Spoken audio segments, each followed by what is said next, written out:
Nós não temos, muitas vezes, nós como vendedores, eu vou chamar todos nós aqui de vendedores, porque eu também fui vendedor e sou vendedor até hoje. Nós como vendedores, nós não temos o hábito e a disciplina de nos prepararmos, tá? Obviamente que existem exceções, mas via de regra, e o que eu percebi ao longo dos meus 20 anos de experiência, e isso comigo também lá atrás, e também com vários outros profissionais, nós não temos o costume de nos prepararmos antes para os nossos compromissos com os nossos clientes, certo? E eu queria começar essa parte falando o seguinte: se a gente for olhar para outras áreas, né, para outras áreas do nosso negócio, né, aliás, para outras áreas do mundo, né, vamos falar no esporte, por exemplo. Eu vou pegar um exemplo aqui do Bolt, né, todo mundo aqui conhece o Bolt, certo? O Usain Bolt. Usain Bolt é o cara mais rápido do mundo, né? O atleta olímpico mais rápido, mais veloz do mundo. E eu não sei se vocês já tiveram a oportunidade de assistir o documentário dele na Netflix. Se não tiveram a oportunidade, assistam. É só colocar na busca lá Usain Bolt que já vai aparecer o documentário dele, tá? É um documentário muito bacana que mostra o caminho que ele fez até se tornar o homem mais rápido do mundo. E lá é possível ver a preparação que ele fez, né, e que ele faz até hoje, né, para ele se tornar o homem mais rápido do mundo. É uma preparação absurda, né? Eu não vou contar muita coisa aqui, eu não vou dar muito spoiler aqui, porque quem quiser assistir depois não vai ficar ruim, certo? Mas ele se prepara demais, e na verdade ele se prepara 4 anos para ter ali basicamente 1 semana, 2 semanas de glória nas Olimpíadas, certo? Se a gente vai para outra área, se a gente vai para a área do teatro, por exemplo, né, um elenco de um teatro, eles ficam ensaiando 6 meses, dependendo da complexidade da peça, 1 ano antes de estrear, certo? Ou seja, é 1 ano se preparando antes da estreia. Uma banda que vai fazer uma próxima turnê, um show novo, eles passam meses ensaiando para eles poderem fazer aquela nova turnê, certo? Então, assim, se no teatro eles se preparam, se nos esportes os atletas de elite se preparam, se em outras áreas, no vôlei, né, tem um livro do Bernardinho muito bacana sobre transformando o suor em ouro, né, que ele fala o livro inteiro sobre preparação, a importância da preparação para deixar o jogo muito mais fácil, né? Se em todas essas áreas, essas pessoas, né, os profissionais de elite, né, se preparam bastante, por que nós em vendas não nos preparamos? Por que nós temos que ser diferentes, né, do resto do mundo, do restante das profissões que existem no mundo, certo? E na verdade nós não podemos ser diferentes, nós temos que fazer igual, certo? Nós precisamos fazer igual, porque é justamente isso que vai nos colocar na frente de muitos profissionais de vendas. Eu não tenho nenhum estudo para falar aqui, mas eu tenho certeza que se um profissional de vendas se preparar muito bem, ele vai sair na frente de 90% dos profissionais de vendas do mercado. Eu não tenho dúvida nenhuma disso, tá? Preparação é o seguinte, eu vou dividir a preparação em 4 grandes tópicos, tá? Eu vou falar rapidamente sobre eles aqui.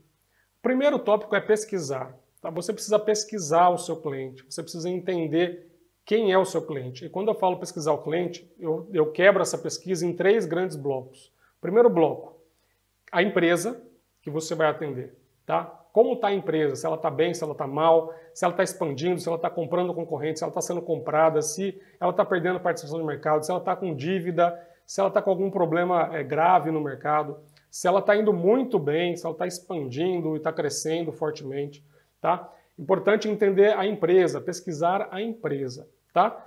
Depois é pesquisar o seu primeiro contato, né? Se você está indo numa reunião pela primeira vez do seu cliente, tem que pesquisar sobre essa pessoa com quem você vai conversar primeiro, certo? Quem vai ser esse seu primeiro contato? E pesquisar não só no sentido profissional, mas no sentido pessoal, tá? Eu já disse isso aqui em outras lives, é muito importante você pesquisar no sentido pessoal dessa pessoa com quem você vai conversar, porque você precisa encontrar pontos em comum com ela, ou pelo menos você precisa conhecer coisas de que ela goste, coisas de que dão prazer para ela, hobbies, etc. Coisas que possam fazer ela contar histórias para você, tá? Por que isso? Porque quando você estiver nessa primeira interação com esse cliente, quanto mais você fizer ele falar de coisas pessoais dele, de coisas que ele gosta de você, de coisas que ele gosta, perdão, maior vai ser a afetividade com você, maior vai ser a confiança que ele terá em você, mais ele vai gostar de você. Existe estudo que comprova isso, inclusive. Quanto mais eu falo para alguém sobre algo que eu gosto, mais eu gosto da pessoa com quem eu estou falando, mais eu confio na pessoa com quem eu estou falando, mais eu quero me encontrar com essa pessoa outras vezes. Simplesmente porque ela está me ouvindo, eu contar uma história de algo que me dá prazer, de algo que eu gosto de fazer. Na preparação, pesquisa. Pesquisa sobre a empresa, sobre a pessoa, e sobre a pessoa do ponto de vista profissional e pessoal. Beleza? Depois que você pesquisar, você precisa estudar. Tá? Você precisa se aprofundar no negócio do cliente. Quem são os concorrentes do seu potencial cliente? Né? Como é a dinâmica do mercado desse seu cliente? É um mercado que tem sazonalidade? É um mercado que no momento de crise, né, dependendo do tipo de crise, esse cliente ele consegue crescer, ele tem uma oportunidade de alavancar o negócio dele, né? Eu vou dar um exemplo simples aqui, tá? Um exemplo muito simples. Quando a gente fala de um cliente prosperar numa crise, vamos olhar para a pandemia, né? Na pandemia, muitos mercados afundaram, muitos negócios caíram, mas outros negócios cresceram e se fortaleceram absurdamente. E vários deles ligados à tecnologia, ligado ao mundo online, por exemplo. Precisa estudar o mercado do seu potencial cliente, entender a dinâmica desse mercado, como que funciona esse mercado. É um mercado que é muito dependente de crédito, é um mercado que é muito dependente de um consumo elevado, é um mercado que depende de outras variáveis, né? Você pode mapear isso junto de pessoas que possam te ajudar dentro da sua empresa a entender a dinâmica de mercado desse seu potencial cliente, certo? Você tem que estudar também quais são os desafios desse seu cliente, né? Quais são os desafios que ele tem? Quais são os desafios que esse tipo de cliente sofre, né? Que ele enfrenta no dia a dia? Se você sabe mapear, se você consegue mapear os desafios do seu cliente no dia a dia, quando você chegar lá para conversar com ele, não vai ser surpresa você ouvir da boca dele determinados desafios que ele tem e melhor ainda, olha o encantamento entrando aqui. Você já pode se adiantar e já mostrar para ele que você entende o mercado dele, que você sabe quais são os desafios que ele enfrenta, que você sabe quem são os concorrentes dele. Tá? Só o fato de você se apresentar como sendo essa pessoa que já sabe, que já estudou o negócio dele, já vai te colocar na frente de novo, de pelo menos 90%, 95% dos profissionais de vendas que existem no mercado. Tá? Uma outra coisa que você precisa estudar, né? Você precisa estudar, e tudo isso que eu falei até agora do ponto de vista do seu cliente, mas você precisa estudar também do ponto de vista interno da sua empresa, os processos da sua empresa, o produto que você vende, ou o serviço que você vende. Né? Se você oferece um serviço para o seu cliente, que é um serviço bastante específico, que para você vender esse serviço para o seu cliente, você tem que envolver outras áreas importantes, tem que envolver jurídico, compliance, tem que envolver outras áreas. Você precisa saber, você precisa entender quais são essas nuances do ponto de vista legal, do ponto de vista de compliance, quais são as coisas que podem pegar na sua negociação, quais são as coisas que podem impedir você de vender no seu cliente, porque porque a sua empresa pode barrar essa negociação por alguma questão. Tá? Se você sabe tudo do seu produto ou sabe tudo do seu serviço e entende como que funciona a sua empresa, como funcionam os processos da sua empresa no atendimento a esse cliente, você também já vai poder ir para o cliente muito mais bem preparado para ajudá-lo e também para te ajudar a fechar negócio com ele de uma maneira mais fácil. Tá?